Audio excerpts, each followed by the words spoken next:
Boa noite, queridos irmãos. Boa noite, Primeira Igreja Batista no Andaraí. Boa noite, você que nos visita, está navegando nas nossas redes sociais. Seja bem-vindo. Que a graça e a paz do nosso Senhor Jesus Cristo esteja com você e conosco essa noite. Quero convidar você a abrir a sua Bíblia na carta de Paulo à Igreja de Colossenses. Abra lá no capítulo 3, do versículo 1 ao versículo 4. Colossenses 3, do versículo 1 ao versículo 4. Vamos ler. Portanto, se vocês foram ressuscitados juntamente com Cristo, busquem as coisas lá do alto, onde Cristo vive, assentado à direita de Deus. Pensem nas coisas lá do alto, e não nas coisas que são aqui da terra, porque vocês morreram, e a vida de vocês está oculta juntamente com Cristo em Deus. Quando Cristo, que é a vida de vocês, se manifestar, então vocês também serão manifestados com Ele em glória. Vamos orar nesse momento? Senhor meu Deus, Senhor meu Pai, graças te damos, Senhor, por estarmos aqui hoje falando da Tua Palavra, Pai, podendo ler com liberdade, Senhor, a revelação que o Senhor nos deu. Te agradecemos, Pai, porque nesse momento vamos explanar a Tua Palavra. E assim eu te peço, Pai, que eu seja usado por Ti como um instrumento de bênção na vida dos meus irmãos, para que essas pessoas, Pai, que estão escutando esse vídeo, ou seja agora, ou seja em outro momento qualquer, possa levar em seu coração a Tua Palavra, Pai, e que ela não volte vazia. Entregue em Suas mãos essa oração, e assim eu te peço, em nome de Jesus. Amém.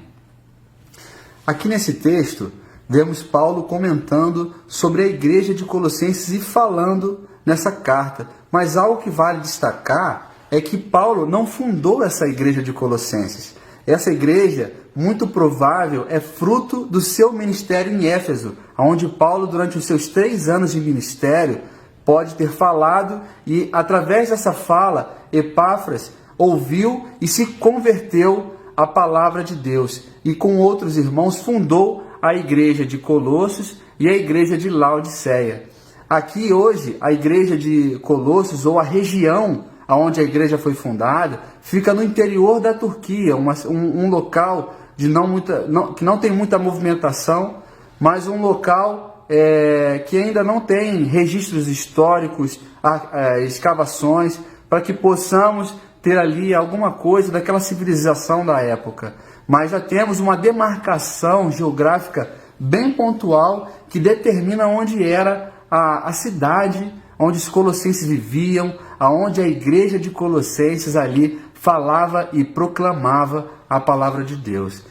Nessa carta, o apóstolo Paulo vem trabalhando uma série de influências que alguns povos, algumas religiões vinham influenciando o povo de Deus. As pessoas que tinham ouvido acerca da palavra de Deus, acerca do Evangelho e caminhavam bem a sua busca com Deus, estavam nesse momento sendo influenciadas acerca de outras crenças e estavam incluindo nos seus ritos religiosos, no seu momento de busca a Deus, situações que não condiziam, que a palavra de Deus, pelo contrário, ela, em vez de aconselhar, ela desaconselhava. E aqui a gente via o povo colocando uma série de rituais, uma série de cerimoniais, de coisas aqui que, em vez de buscar a Deus, fazia exatamente o oposto, afastavam cada vez mais essas pessoas de Deus. E Paulo vem exatamente nessa carta alertar o povo acerca desses detalhes, desses cuidados que eles precisavam ter. E eu quero destacar com você o primeiro ponto, que vai falar sobre ressuscitado juntamente com Cristo. Um povo que foi ressuscitado com Cristo não deveria buscar coisas que não fosse, como aqui vai falar, do alto, coisas do reino de Deus. Pelo contrário, deveriam buscar as coisas para agradar a Deus. E para agradar a Deus, precisamos ter relacionamento com Deus. Precisamos buscar as coisas de Deus exatamente como a palavra de Deus nos orienta, como se a palavra fosse uma régua e dela não vamos nos desviar nem para a direita e nem para a esquerda. Seremos pontuais, firmes na palavra de Deus, entendendo que ela é a nossa conduta de prática e fé. E a palavra de Deus diz que não tem como, por nossas contas, por nossa mão própria, por nossa vontade, agradarmos a Deus. Até para isso precisamos do poder de Deus em nossas vidas. Precisamos da influência de Deus para que possamos agradar a Deus. Então, quando nós somos ressuscitados com Cristo, nós recebemos o Espírito Santo de Deus. Somos uma nova criatura, somos feitos uma nova pessoa, somos transformados pelo sangue de Jesus Cristo na cruz. Esse sangue nos transforma em uma nova criatura, uma nova pessoa. E agora sim, somos capazes de buscar as coisas de Deus, de buscar o reino de Deus, de forma que venha agradar a Deus. Quero trazer para você um comentário, para que a gente possa complementar esse entendimento de como é difícil agradar a Deus. Então, no comentário, ele traz assim: essa forma de doutrina é vital para a vida diária, pois não é pequeno o poder necessário para fazer estancar a maré do pecado, revertendo a expressão do reino das trevas entre nós e criando uma vida de santidade que conduz à luz e à vida. Então aqui demonstra como é difícil para nós agradarmos a Deus, pois existe uma batalha, uma luta interna dentro de nós que deseja buscar os prazeres da carne, aquilo que traz a nossa satisfação, aquilo que traz a nossa vontade. Mas quando somos ressuscitados juntos com Cristo, quando somos nova criatura, buscamos uma vida que agrada a Deus, uma vida de transição, para que as coisas das trevas deem lugar às coisas da luz, para que a nossa mente, que pensava nas coisas que desagradavam a Deus, agora pense em coisas que agradem a Deus. A gente vê lá no Antigo Testamento, no período dos juízes, como que o povo tinha facilidade para se desviar e para tirar os seus pensamentos e se esquecer do caminho de Deus.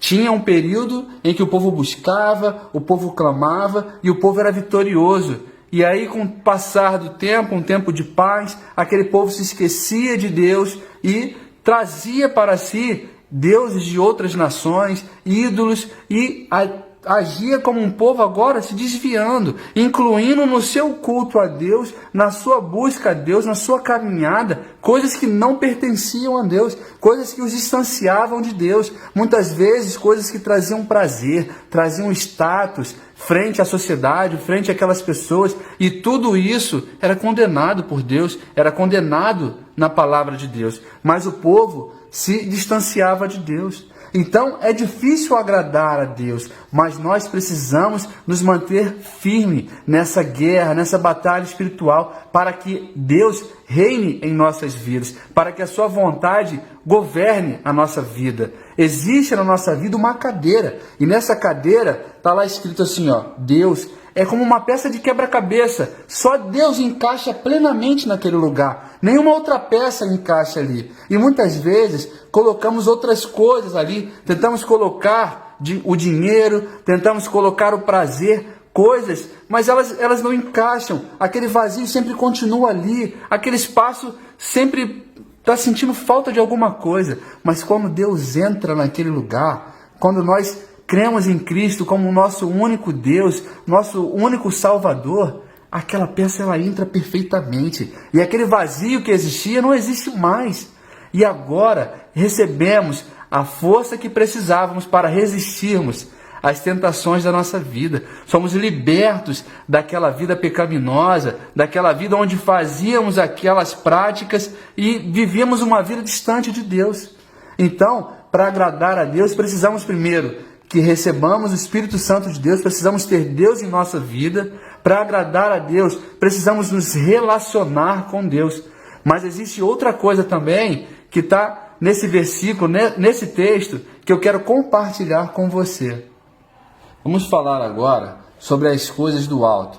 Quero, nesse segundo ponto, fazer essa comparação entre as coisas que são do alto e as coisas que são de baixo, ou as coisas que são das regiões celestiais ou as coisas que são das regiões terrenas, da região do mundo, as coisas aqui de baixo. E aí eu quero passar com você um pedaço do versículo 1, que está aqui, onde Paulo vai falar: busquem as coisas lá do alto, onde o Cristo vive, assentado à direita de Deus. E agora o versículo 2: pensem nas coisas lá do alto e não nas coisas aqui da terra. Então, nessa primeira parte, ele fala sobre Jesus, colocando Jesus no lugar que ele deve estar. Porque naquela comunidade existia uma série de influências onde colocavam Jesus como uma divindade angelical, ou então com um espírito elementar diferenciado, que tem ali uma capacidade acima dos seres humanos, mas muito inferior a Deus, que não se compara a Deus. E na verdade não é isso que a palavra de Deus revela, não é isso que Jesus Cristo foi e é para todos nós. Cristo foi aquele que morreu por mim e por você na cruz, que deu o sangue dele, deu a vida dele pelos nossos pecados, e não só morreu, mas ressuscitou, e hoje está sentado à direita do Pai, posição de destaque, posição de igualdade. Cristo está sentado à direita de Deus, no mesmo patamar, no mesmo nível. É assim que a palavra de Deus nos revela: Deus Pai, Deus Filho e Deus Espírito Santo. E aqui, nessa comunidade, as pessoas estavam tendo um entendimento distorcido de quem era Jesus Cristo. E Paulo vem corrigindo esse entendimento, para que eles possam entender quem de fato Jesus é. E não só entender quem Jesus é, mas entender também o que eles deveriam buscar, o que eles deveriam pensar. Então, concentrando a sua busca nas coisas do alto e não nas coisas da terra. Não buscar as coisas mundanas, as coisas carnais, mas as coisas que são de Deus, as coisas do reino de Deus. E é exatamente esse confronto que a gente vive dia a dia, a nossa vida, querendo buscar as coisas desse mundo, os prazeres que esse mundo oferece, e o nosso Espírito, o Espírito Santo de Deus, nos confrontando. É isso mesmo que você quer? Será que essa é a vontade de Deus para a sua vida? Nos confrontando ali, dia após dia. E aí, existe a necessidade de o quê? Buscar e buscar a palavra de Deus, buscar as coisas do alto, buscar as coisas das regiões celestiais, para que a vontade de Deus seja feita em minha vida.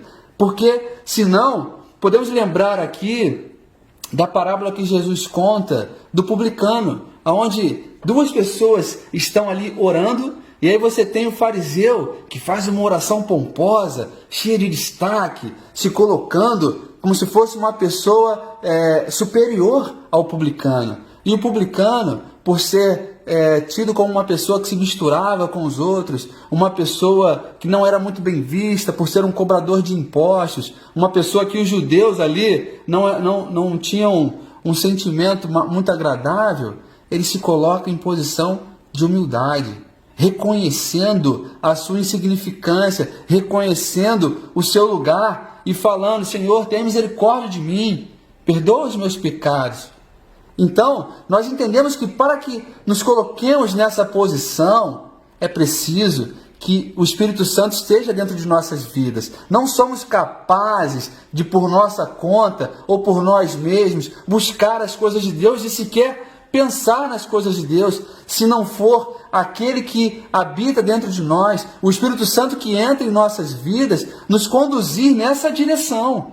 Se o Espírito Santo não nos movimentar, se ele não nos confrontar, para que venhamos a fazer a vontade de Deus, nós sequer seremos capazes, vamos estar sempre inclinados ao mal, sempre inclinados à nossa vontade, sempre inclinados àquilo que traz prazer à minha vida.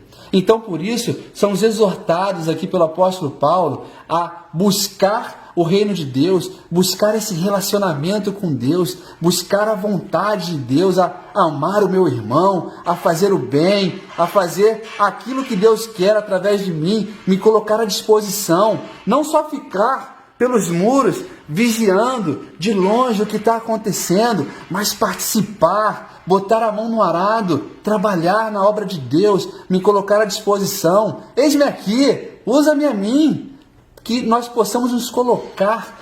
Senhor, sou uma ferramenta, um instrumento em sua mão, me use conforme a sua vontade. E não ficar de longe, quando me convém eu participo, mas agora que exige algo mais forte de mim, exige uma necessidade maior da minha disponibilidade, não, agora eu não posso. Então eu fico negociando. Não nos coloquemos 100% à disposição do Senhor, porque estamos aqui, lembremos disso, somos forasteiros, somos peregrinos, vivemos nesse mundo de passagem, estamos aqui por um período, mas a nossa eternidade, o local onde vamos passar toda a nossa eternidade, que eternidade significa ausência desse tempo, ausência do que os gregos vão chamar do Cronos, daquilo que rege as nossas, o nosso mundo, aquelas 24 horas que todos nós temos iguais, a eternidade ao lado de Deus.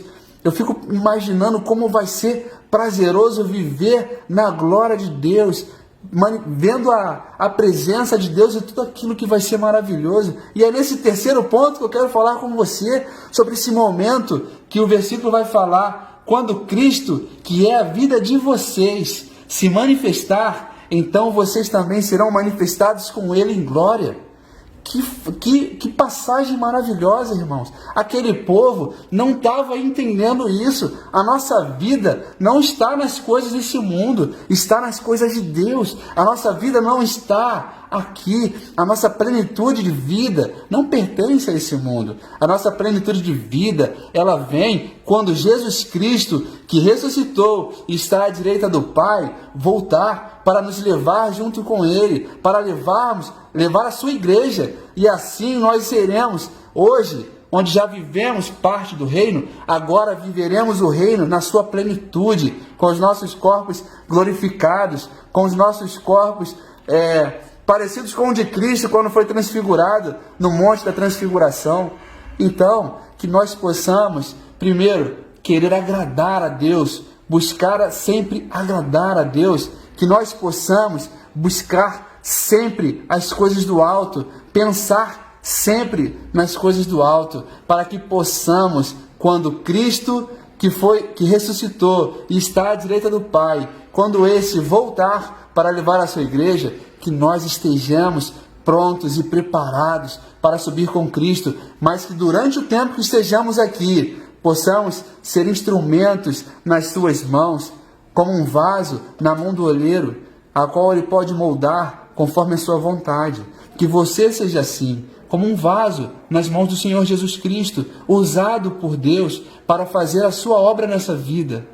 Muitas vezes queremos que o irmão se converta, simplesmente oramos, mas a oração muitas vezes requer uma ação. E o Espírito Santo, com grandes expectativas de que você vá lá ser essa ação, de que você vá fazer a parte que lhe cabe para que a ação do Espírito Santo seja feita na vida das pessoas. Então nos coloquemos à disposição, pensemos e busquemos as coisas de Deus. Essa é a palavra de Deus que eu trago e eu compartilho com você essa noite. Que essa palavra possa entrar no seu coração e possa guardar e possa se alojar de forma que ela nunca mais venha sair e que ela venha fazer com que você seja, assim como eu, um ressuscitado em Jesus Cristo, o qual sabe que a sua vida não está nesse mundo, mas está escondida, guardada, em esse lugar seguro com Jesus. E no dia que Ele voltar e manifestar a sua glória, todos nós estaremos com Ele no céu, todos nós estaremos desfrutando de igual plenitude com Cristo. Que a graça e a paz do nosso Senhor Jesus Cristo estejam com todos nós essa noite. Desejo a todos vocês uma semana repleta da presença do Senhor em nossas vidas. Amém.